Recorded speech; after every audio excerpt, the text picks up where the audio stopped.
एक जंगल राज, बुलडोजर राज जो उत्तर प्रदेश से शुरू हुआ है, पिछले कुछ दिनों से गुजरात में भी हम इसको देख रहे हैं। हाईकोर्ट ने आज गंभीरता दिखाते हुए इस बात को जो लिया है, मैं मानता हूं कि हम सबका कानून में विश्वास बढ़ा है और इंशाल्लाह सत्यमेव जयते।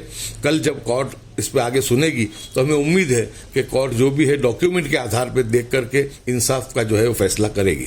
सुप्रीम कोर्ट की भी गाइडलाइन है कि अगर बरसों से जो लोग रह रहे हैं तो उनको अगर वहां से तुम शिफ्टिंग कर रहे हो तो उनको वैकल्पिक व्यवस्था देनी चाहिए, लेकिन ये सरकार उनको वैकल्पिक व्यवस्था भी नहीं देती है। वैकल्पिक व्यवस्था पहले दी जाए, उसके बाद डिमोलिशन करना चाहिए। तो बिल्कुल सही बात है। और ये सवाल जो है सिर्फ हिंदू मुस्लिम का नहीं है, ये सवाल इंसानियत का है, संविधान को बचाने का है, लोगों के जो मानव के जो अधिकार हैं उन अधिकारों के रक्षण का है।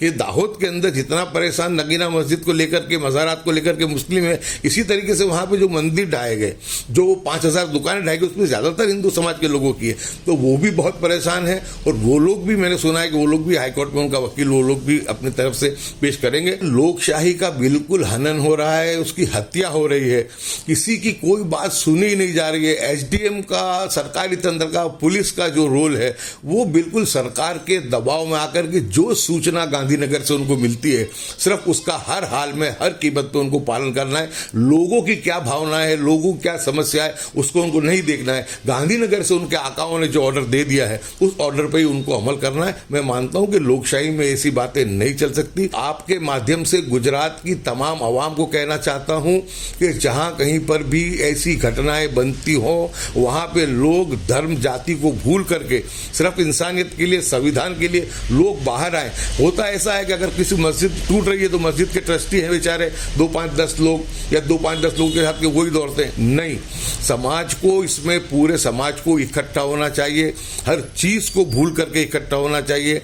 और मजहब जाति को भूल करके भी जुल्म किसी पे भी होता हो, चाहे हिंदू समाज पे होता है, मुस्लिम समाज पे, मानव अधिकार में लड़ने वाले बहुत सारे जो संस्थाएं और जो एनजीओज हैं उसमें हिंदू भी हैं। तो ऐसे टाइम पे तमाम एनजीओज को, तमाम हिंदू मुस्लिमों को इकट्ठा होकर के इस नाइंसाफी के खिलाफ अपनी आवाज को बुलंद करना चाहिए।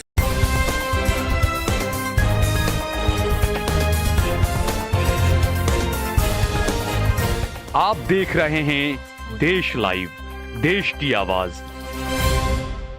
आदाब, नमस्कार, सत श्री अकाल। मैं सहल कुरैशी। जिस तरीके से बुलडोजर को लेकर जो कार्रवाइयां हो रही है, पूरे देश में अलग अलग जगह से खबरें आ रही है, लेकिन इस वक्त सबसे ज्यादा जो सुर्खियों में गुजरात का मामला है दाहोद, जहां पर 200 साल पुरानी एक मस्जिद को शहीद कर दिया गया और इसके अलावा कई मज़ारात को शहीद किया गया, मंदिरों को, और तकरीबन 100 से ज्यादा दुकानों को तोड़ दिया गया। अब उन 100 दुकानों की वजह से तकरीबन कम से, माफ कीजिएगा, 1000 दुकानों को तोड़ दिया गया और उसकी वजह से कम 5000 लोग जो है वो बेरोजगार हो चुके हैं। ये मामला हाईकोर्ट में गया था, लेकिन हाईकोर्ट ने पहले वैकेशन होने की वजह से परमिट नहीं की थी अर्जी। अब दोबारा इस अर्जी को जब हाईकोर्ट में पेश किया गया तो आज गुजरात हाईकोर्ट ने इस अर्जी पर सुनवाई के लिए हाईकोर्ट तैयार हो गई और इसके साथ ही जो भी मंदिर, मसाजिद, मज़ारात जो तोड़े गए, शहीद किए गए, जो दुकानें तोड़ी गई, उसको लेकर हाईकोर्ट ने जो वो तमाम दस्तावेज मांगे हैं, कोर्ट में कहा गया है कि तमाम दस्तावेज लेकर आइए, उस पर कोर्ट जो है वो सुनवाई करेगा। हालांकि हाईकोर्ट में इस वक्त वेकेशन चल रहा है, लेकिन एक राहत भरी खबर यहां से आ रही है, क्योंकि दाहोद के लोगों का यह आरोप है कि जो डिमोलेशन किया गया है, कई लोगों के पास में पेपर्स मौजूद हैं, दरगाह हैं, मज़ारात हैं, दुकानें हैं, कई चीज़ें, वक़फ़ की ज़मीनें हैं, तमाम पेपर्स 200 साल पुराने मौजूद है, उसके बावजूद उनकी सुनवाई नहीं की गई और बुलडोज़र चला दिया गया और नाम ये दिया गया कि अतिक्रमण है। लेकिन लोगों का ये कहना है कि ये अतिक्रमण नहीं है, लेकिन गैर कानूनी तरीके से नगर पालिका या म्यूनिसिपालिटी ने तमाम चीज़ों को तोड़ दिया है। गयासुद्दीन शेख साहब जो कांग्रेस के पूर्व विधायक हैं दरियापुर से, वो हमारे साथ में मौजूद हैं। लगातार जब से कुछ ये खबरें आई बुलडोज़र की, तो लगातार मुख्यमंत्री से बात करना, कलेक्टर से बात करना, जहां जहां बात करना, तमाम चीज़ें, हाईकोर्ट में किस तरीके से अप्रोच करना। अब हाईकोर्ट के अंदर इस पर सुनवाई होगी, उसके लिए हम बात करेंगे गयासुद्दीन भाई से। गयासु भाई, बहुत बहुत शुक्रिया कि आपने हमें वक्त दिया। गयासु भाई, जिस तरीके से जो मामला है कि हमेशा ये होता है कि अतिक्रमण के नाम पर हटाया जाता है, लेकिन यहां पर दाहोद के मामले में यह है कि 200 साल पुराने वक्फ बोर्ड के भी सारे सबूत मौजूद हैं, जो वक्फ की ज़मीनों पर जो डिमोलिश किया गया है। इस मामले को लेकर पहले हाईकोर्ट में गए, लेकिन पहले परमिट नहीं हुआ।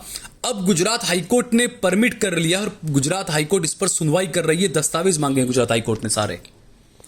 बिल्कुल, जो दाहोद की नगीना मस्जिद और उसके एतराफ में कुछ मज़ारात थे, मंदिर भी थे और साथ में 5,000 से ज़्यादा दुकानें थी। इन दुकानों को तो भी तोड़ा गया। 5,000 लोग जो थे कारोबार के बगैर आज बिल्कुल बेकारी की ज़िंदगी गुजार रहे हैं, बहुत परेशान हैं।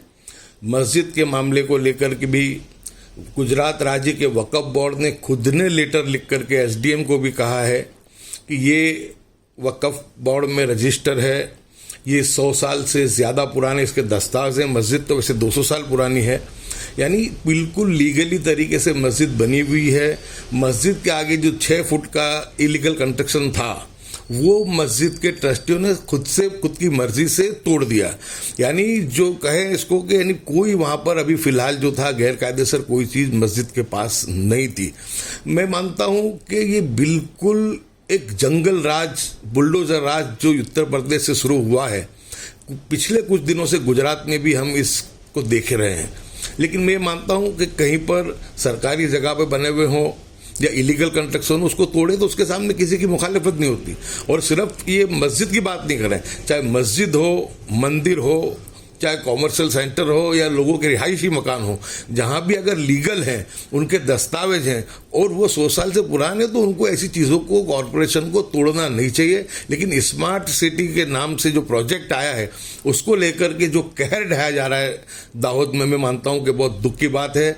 वहाँ के लोगों ने भी बात की, मैंने, मेरे साथी धारासभ्य इमरान खेड़ावाला, जावेद पीरजादा साहब, हमने सबने मुख्यमंत्री को भी इस बात की तरफ ध्यान आकर्षित करने की कोशिश की, एसडीएम से भी करने की कोशिश की, लेकिन किसी बात को तरजीह न देते हुए रात को 4 बजे इस मस्जिद को शहीद कर दिया गया। अब पहले भी हाईकोर्ट में अपियर हुए थे नगीना मस्जिद की ट्रस्ट की तरफ से ताहिर हकीम साहब और दीगर दूसरे भी जो एडवोकेट्स थे, लेकिन वैकेशन होने की वजह से उस पर कोर्ट ने उसको सुनने से इनकार किया था। लेकिन जब इतनी दुखद घटना हुई है और ये वक्फ की प्रॉपर्टी है, मैं तो ये कहता हूं कि वक्फ बोर्ड को भी इसके लिए कोर्ट में अपियर होना चाहिए, उसको भी पार्टी बनना चाहिए, क्योंकि ये जो मिल्कत है ये वक्फ बोर्ड की मालिकी की मिल्कत है। ये वक्फ बोर्ड को भी साथ साथ में जब हाईकोर्ट ने कल बुलाया है तो हाईकोर्ट के अंदर वक्फ बोर्ड को भी अपने एडवोकेट को पेश करना चाहिए। और ये इस तरीके की जो घटनाएं बनती है, ऐसी घटनाएं नहीं बननी चाहिए। हमने देखा कि जिस तरीके से बेट द्वारका में हुआ, पोरबंदर में हुआ, हर जगह पे यानी लोग जो पुरानी जो मज़ारात थे, मस्जिदें थी जो वक्फ में रजिस्टर भी थी, पुरानी थी, उनको भी तोड़ दिया गया। वहाँ की जो रिहाइश थी, आज हज़ारों मछुआरे वहाँ पे बेसहारा इधर से उधर घूम रहे हैं। अभी तो 2 महीने के लिए उनको जो था शिपिंग जो करने के लिए जो लोग जब उसका फिशिंग करने के लिए जो जाते हैं तो उनको उसकी भी ममानियत वहाँ पे कर दी गई है, तो वहाँ भी लोग बहुत परेशान हैं। तो नामदार हाईकोर्ट ने आज गंभीरता दिखाते हुए इस बात को जो लिया है, मैं मानता हूँ कि हम सबका कानून में विश्वास बढ़ा है और इंशाल्लाह सत्यमेव जयते। कल जब कोर्ट इस पे आगे सुनेगी तो हमें उम्मीद है कि कोर्ट जो भी है डॉक्यूमेंट के आधार पर देख करके इंसाफ का जो है वो फैसला करेगी। अच्छा, कुछ लोगों के फोन आए आपसे भी, और सबसे बड़ी बात ये पहली बार ये देखा जा रहा है कि कुछ लोग काफी खुश हुआ करते थे बुलडोजर की कार्रवाई को लेकर, एक समुदाय विशेष के लोग, लेकिन यहां पर यह है कि कुछ हिंदू भाई भी काफी परेशान, उनकी भी दुकानें तोड़ी गई। वो लोग खुद इस सरकार के खिलाफ काफी गुस्से में नजर आ रहे हैं, क्योंकि प्रधानमंत्री ने वादा किया था कि हम हर गरीब को पक्का मकान देंगे, हम स्मार्ट सिटी बनाएंगे, लेकिन कुछ उल्टा हो रहा है। दिल्ली के अंदर 2 दिन के अंदर 2.5 लाख लोगों को बेघर कर दिया गया। गुजरात के अंदर आए दिन खबरें आ रही है कि लोगों को बेघर कर दिया, उनके मकानों को उजाड़ दिया, दुकानों को उजाड़ दिया। जो दूसरा आपने जो कहा ये सही है कि भाई अगर सरकारी जमीन है, इनलीगल कंस्ट्रक्शन है, तो उस पर आप बुलडोजर फिराएं, लेकिन ये भी सरकार की जिम्मेदारी होती है कि अगर इनलीगल जमीन पर भी अगर बरस से कुछ लोग हैं तो सरकार को उनका भी कुछ इंतजाम करना चाहिए। इसे सड़क पर उनको लाकर डाल देना, ये तो मानवीयता नहीं है। ये तो बिल्कुल साल भाई, आपने जो देशलाई की जानिब से ये सवाल जो पैदा किया, मैं मानता हूँ बिल्कुल जायज़ है कि लोगों को, और सुप्रीम कोर्ट की भी गाइडलाइन है कि अगर बरसों से जो लोग रह रहे हैं तो उनको अगर वहाँ से तुम शिफ्टिंग कर रहे हो तो उनको वैकल्पिक व्यवस्था देनी चाहिए। लेकिन ये सरकार उनको वैकल्पिक व्यवस्था भी नहीं देती है। वैकल्पिक व्यवस्था पहले दी जाए, उसके बाद डिमोलिशन करना चाहिए। तो बिल्कुल सही बात है। और ये सवाल जो है सिर्फ हिंदू मुस्लिम का नहीं है, ये सवाल इंसानियत का है, संविधान को बचाने का है, लोगों के जो मानव के जो अधिकार हैं उन अधिकारों के रक्षण का है। कि दाहोद के अंदर जितना परेशान परेशान नगीना मस्जिद को लेकर के, मज़ारात को लेकर के मुस्लिम है। इसी तरीके से वहाँ पे जो मंदिर ढाए गए, जो 5000 दुकानें ढाई गई, उसमें ज़्यादातर हिंदू समाज के लोगों की है, तो वो भी बहुत परेशान है। और वो लोग भी, मैंने सुना है कि वो लोग भी हाईकोर्ट में, उनका वकील, वो लोग भी अपनी तरफ से पेश करेंगे और वो भी बहुत सरकार की इस नीति के खिलाफ बात को कर रहे हैं। इसलिए ये सवाल हिंदू मुस्लिम का ना होते हुए इस संविधान को बचाने का और लोगों का जो हुकूक है वो हुकूक को प्रदान करने का, देने का ये जो अवसर है, और सरकार जो है उसकी जिम्मेदारी है, उस जिम्मेदारी से सरकार जो है वो दूर भाग रही है। क्योंकि 156 सीट मिलने के बाद सरकार को अब ऐसा लगता है कि उनको किसी की कोई बात सुनने की जरूरत नहीं है। वो बिल्कुल मनमानी तरीके से, अपनी बिल्कुल जिनमें शर्मुख्तार शाही तरीके से सरकार चल रही है। किसी को सुनने का तक का मौका नहीं दिया जाता, किसी की बात को भी तरजीह नहीं दी जाती है। जब नगीना मस्जिद को लेकर के वहाँ के आगेवान एसडीएम के पास गए, एसडीएम जो थे ऑर्डर करने के बाद 5 दिन छुट्टी पे चले गए। प्रांत अधिकारी थे, उन्होंने सिर्फ जिसको कहें कि यानी खाना पूर्ति की, लोगों की सिर्फ सरसरी बात सुन के वक्त को जो था उसको निकालने का काम किया। और रात को 4 बजे जैसे धाड़ गिरती है, इस तरीके से धाड़ गिराते हुए उस मस्जिद को यानी ढह दिया। वहाँ पे आज हिंदू भी रो रहा है और मुस्लिम भी रो रहा है। आज जो 200 साल से जो लोग नमाज पढ़ने जा रहे थे, जो ट्रस्टी लोग थे, जो वहाँ का, वो बहुत परेशान है। फोन पे जब वो बात करते हैं तो उनके आंखों में आंसू आ जाते हैं। जब वो बात करते हैं उनकी बात आप नहीं सुन पाओगे, इतना दर्द है उनको। और वही दर्द जो मुस्लिम समाज के मन में है, वही दर्द जो है वहाँ के हिंदू समाज में भी और वहाँ के व्यापारी भाइयों में भी। हाँ, हमने कई वीडियोस में भी देखा कि मंदिर भी जब तोड़ा जा रहा है तो वहाँ पे लोग, हिंदू भाई खड़े होकर रो रहे हैं। क्या सुबह जिस तरीके से कलेक्टर का जो आया कि कलेक्टर छुट्टी पे चले जाते हैं और ये तमाम चीजें, ये आरोप लगातार लगे कि कहीं पर भी ऐसा डिमोलिशन जब होता है तो अगले ही दिन कलेक्टर या जो अधिकारी होते हैं वहाँ तो छुट्टी पर चले जाते हैं या फोन नहीं उठाते हैं। दूसरा, ये कुछ फोन मुझे भी आया जहां ये कहा गया कि कई लोगों के पास में स्टे ऑर्डर भी था, लेकिन ये अधिकारी सुनने के लिए तैयार नहीं होते। लोगों का ये कहना है कि अधिकारी से जब बात की तो अधिकारी सिर्फ ये कहते हैं कि हमको ऊपर से ऑर्डर है। तो ये ऊपर से ऑर्डर किसका, क्या ये समझ में नहीं आता है लोगों को। बिल्कुल ये सर्वोख्तियारशाही है, लोकशाही का बिल्कुल हनन हो रहा है, उसकी हत्या हो रही है। किसी की कोई बात सुनी ही नहीं जा रही है। एसडीएम का, सरकारी तंत्र का, पुलिस का जो रोल है वो बिल्कुल सरकार के दबाव में आकर के जो सूचना गांधीनगर से उनको मिलती है, सिर्फ उसका हर हाल में, हर कीमत पे उनको पालन करना है। लोगों की क्या भावनाएं है, लोगों की क्या समस्या है, उसको उनको नहीं देखना है। गांधीनगर से उनके आकाओं ने जो ऑर्डर दे दिया है उस ऑर्डर पे ही उनको अमल करना है। मैं मानता हूं कि लोकशाही में ऐसी बातें नहीं चल सकती। लोकशाही में सुनना चाहिए, सबके बातों का समाधान करना चाहिए।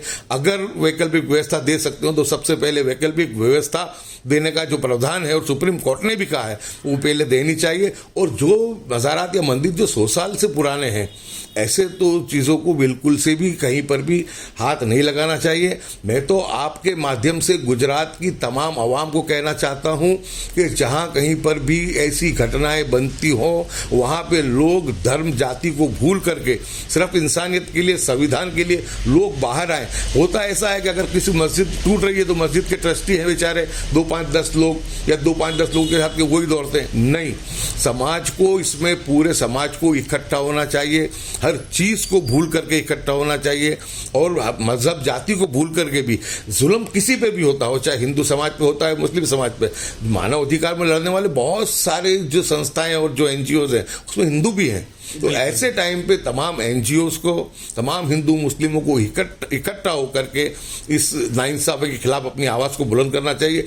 अब जब तक के लोग जागरूक नहीं होंगे, समाज जागरूक नहीं होगा, सिर्फ ट्रस्टी मंडल को अकेला छोड़ करके या जिस वसाहत को तोड़ा जा रहा है, जिस बस्ती को उजाड़ा जा रहा है, वही लोग इसके लिए अगर आंदोलन करेंगे या बात करेंगे तो उनकी बात को पुलिस के बल पे, डंडे के जोर पे उनको नहीं करने दिया जाएगा। लोगों को अब बाहर निकलना पड़ेगा, समाज के लोगों को एकजुट होकर के बाहर निकल के इंसानियत की लड़ाई को लड़ना पड़ेगा। नहीं तो अब ये जो सिस्टम, जो प्रथा उत्तर प्रदेश से शुरू हुई थी, उसमें गुजरात में भी उसकी शुरुआत पिछले 3-4 महीनों से हो गई है और कई हजारों लोग इसका शिकार भी हुए हैं। अब आपके माध्यम से एक ही गुजारिश है कि जहां कहीं पर भी, चाहे पुलिस का अत्याचार हो, सरकारी तंत्र का अत्याचार हो, सरकार के इशारे पर अत्याचार हो, समाज के लोगों को, बुद्धिजीवी लोगों को, एनजीओ को, तमाम को बाहर आना चाहिए। सिर्फ जिनकी बस्ती उजड़ रही है, या जिसका मंदिर या जिसकी मस्जिद टूट रही है, जो ट्रस्टी है, उन पर नहीं छोड़ते हुए पूरे समाज को उनको पीठ बल, उनको ताकत देनी चाहिए। और ऐसी हर बात को लेकर के हाईकोर्ट में जो बात हुई, बहुत खुशी की बात है कि हाईकोर्ट में इस मामले को लेकर के गए हैं। अब इस देश में संविधान को बचाने के लिए एक ही रास्ता और एक ही आस्था बची है, वो है हमारा न्यायतंत्र। और हमें न्यायतंत्र पर भरोसा है कि हाईकोर्ट में भी फैसला मिलेगा। अगर मानो हाईकोर्ट में से कुछ वजह से अगर कुछ आगे पीछे होता है तो हमारे पास सुप्रीम कोर्ट भी है। कानूनी लड़ाई लड़ने के लिए हर तबके को, और खास करके जो गरीब, पछात, दलित, मुस्लिम जो हैं, उनको कानूनी लड़ाई लड़ने के लिए हमेशा तैयार रहना पड़ेगा। क्योंकि संविधान को जब सरकारें तुम्हारी बात नहीं सुन रही है, तंत्र सरकार के इशारे पे काम कर रहा है, तो ऐसे वक्त में न्याय तंत्र आज भी सुप्रीम कोर्ट के बहुत सब वर्डिक्ट जो हैं वो लोगों के हित में आए हैं। और हमें भरोसा है कि इस मामले में भी और गुजरात में जो ये जोर जुल्म का मामला चल रहा है, इसमें भी हाईकोर्ट भी और सुप्रीम कोर्ट भी न्याय का फैसला करेगी। लोगों को अब एकजुट होकर के समाज के तमाम तबके के लोगों को साथ में बाहर आके, और खास करके विशेष जवाबदारी एनजीओ जो हमेशा निभाते थे, एनजीओ को भी साथ में बाहर आके कंधे से कंधा मिला के इस नाइंसाफी के सामने आवाज को भी उठाना पड़ेगा। और नामदार हाई कोर्ट हो, सुप्रीम कोर्ट हो, उसके भी दरवाजों पे हमको जाना पड़ेगा। जब भी इस देश का संविधान और इस देश में जो गरीबों के और इंसानों के हुकूक है वो बच पाएंगे। जैसे आपने बहुत अच्छी बात की कि मजहब को भूलकर इंसानियत के नाते सब धर्म के सर्वधर्म की बात करके लोगों को आगे आना चाहिए। लेकिन हमने देखा कि 2014 के बाद से जितने भी जो एनजीओज बिरादरी के जो लोग थे, जो अक्सर जहां भी नाइंसाफी होती थी, हिंदू, मुस्लिम, सिख, ईसाई, किसी के भी साथ, तो हमेशा एनजीओ बिरादरी की तरफ से आवाज उठाया जाता था। लेकिन एनजीओ बिरादरी को कहीं ना कहीं फंसा दिया गया, उलझा दिया गया, दबा दिया गया कहीं ना कहीं। इस वजह से वो एनजीओ बिरादरी के लोग भी अब खुलकर आवाज नहीं उठा पाते हैं। बिल्कुल, एनजीओ बिरादरी ने ही हमेशा, चाहे 2002 के दंगे रहे हो, तो आप देखो कि तिस्सा से तलवार ने, मुकुल सिन्हा साहब ने, महेश भट्ट जी ने, बहुत सब एनजीओ, आज एक आईपीएस अधिकारी सच बोलने की वजह से संजीव भट्ट जो जेल की सलाखों के पीछे है। तो ऐसी जो मजलूमों की आवाज उठाने वाले लोगों के मॉरल को तोड़ा गया है, गलत केसों में उनको फंसाया गया है, और उनके साथ जोर जुल्म से और पैसों से भी इतनी, यानी कुछ गवाहों को जिनकी लड़ाई लड़ते थे, जिन मजलूमों की, उनमें से किसी कमजोर लोगों को शिकार बना करके, हाथा बना करके उनके खिलाफ केस, उन्हीं की जो लड़ाई लड़ने वाले लोगों के खिलाफ केस कराए हैं, उनको जेल की सलाखों के पीछे भेजा है, उनके मॉरल को तोड़ने की कोशिश की है। और आप देखो कि जब देश का कानून मंत्री, देश के जो जस्टिस रहे सुप्रीम कोर्ट में, उनको ये कहे कि ये एंटी इंडियन गैंग है, यानी समझो कि जिन्होंने देश के पूरा सुप्रीम कोर्ट में पूरे हिंदुस्तान को न्याय दिलाया है, देश के संविधान को जिन्होंने बचाया है, अगर वो लोग भी सही बात करते हैं तो उनको भी एंटी इंडियन गैंग कहा जाता है। तो मैं मानता हूं कि इससे शर्मनाक और कोई बात नहीं हो सकती। ये सिर्फ एक ही बात है कि तुम एनजीओ हो, सामाजिक संस्थाएं हैं, समाज के अग्रणी हैं, अगर वो मजलूमों की और गरीबों की और मजलूमों की बात करेंगे तो उनको बुरे गलत केसों में फंसाया जाएगा, उनके मॉरल को तोड़ा जाएगा, और ताकर के वो कभी भी ये मजलूमों की आवाज़ को न उठा सके। लेकिन मैं मानता हूँ कि अब तो जुल्म की इंतहा हो गई है। अब तमाम लोगों को, क्योंकि अब कोई इस देश में जो है कोई सलामत नहीं है। जब सुप्रीम कोर्ट के जजिस के बारे में ये सरकार का एक मंत्री ये कहता हो, तो मैं मानता हूँ कि सामान्य नागरिक की तो क्या स्थिति होगी। तो ऐसे वक्त में अब लोगों को बगैर डरे, किसी की सलामती नहीं है, ना हिंदू की है ना मुस्लिम की है।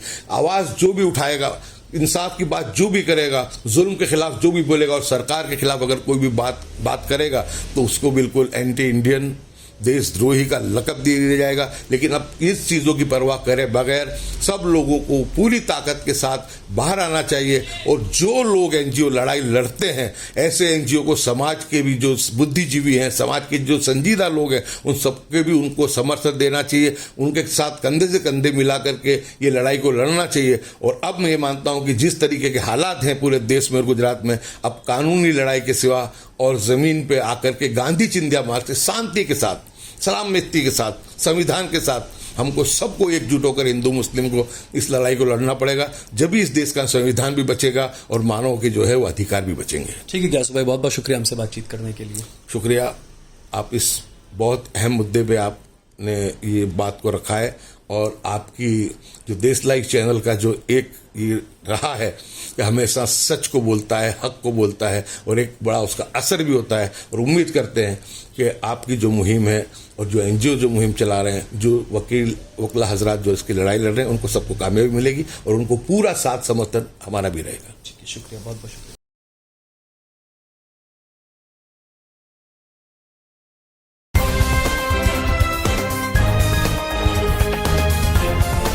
देश और दुनिया की तमाम छोटी और बड़ी खबरों के लिए हमारे चैनल को सब्सक्राइब करना न भूलें और बेल का बटन जरूर दबाएं।